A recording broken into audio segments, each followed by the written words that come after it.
On December 17, 1903, on a stretch of freezing sand in North Carolina, a machine made of wood and cloth lifted into the air for 12 seconds. 12 seconds. That's shorter than it takes to read this sentence aloud twice. And yet those 12 seconds rewired the destiny of the human species. What almost nobody remembers is that the two men who built that machine were not scientists. They were not engineers. They ran a small bicycle repair shop in Ohio. Think about that for a moment.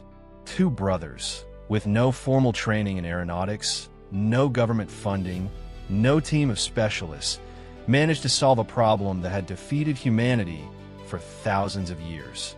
Meanwhile, at the exact same time, a famous scientist named Samuel Langley was receiving enormous government grants to build a flying machine of his own. He had money, he had prestige, he had assistance, and his machine crashed into the Potomac River, not once but twice, just days before the Wright brothers succeeded with almost nothing. So what did Wilbur and Orville Wright have that Langley didn't? To understand that, you have to go back to their childhood workshop, where their father, a traveling bishop, gave them something unusual for the time: permission to take things apart. Clocks, toys, printing presses. The boys learned early that nothing mechanical was mysterious. It was just something you hadn't understood yet. That single belief would define the rest of their lives. By the 1890s, the brothers were running a modest bicycle business, repairing gears and fixing spokes for local customers. But in their spare hours, they became obsessed with a question that most people considered impossible to answer. How does a bird control itself in the air? Historians note that Wilbur spent long afternoons simply watching buzzards circle overhead, studying how they twisted their wingtips to catch the wind. Where other inventors focused only on power and lift, the Wright brothers realized the real unsolved problem was control. Their approach was almost painfully methodical. They built a small wind tunnel out of a wooden box and a fan, testing over 200 different wing shapes by hand, recording every result in notebooks. There was no glory in this work. No cameras, no applause. Just two brothers, night after night, quietly correcting their own mistakes.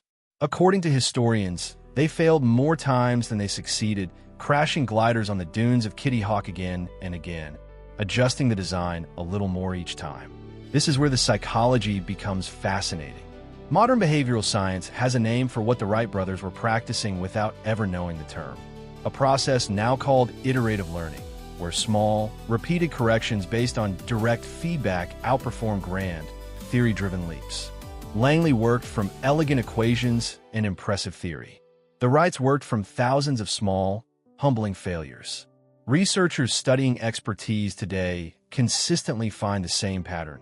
That mastery rarely comes from a single brilliant insight, but from a discipline of testing, failing, adjusting, and testing again, without needing an audience to validate the effort. There is also something quieter happening in their story, something about partnership. The brothers argued constantly. Historical accounts describe fierce debates that sometimes lasted for days. But neither of them needed to be the one who was right. They needed the machine to work. That distinction between protecting your ego and protecting your goal turned out to be just as important as any calculation they made in that wind tunnel. When their machine finally lifted off the ground at Kitty Hawk, there were only 5 witnesses. No press, no parade. It would take years before the world truly understood what had happened that morning. And that, perhaps, is the real lesson hiding inside this story. The most important discipline is rarely the kind that gets applauded in the moment.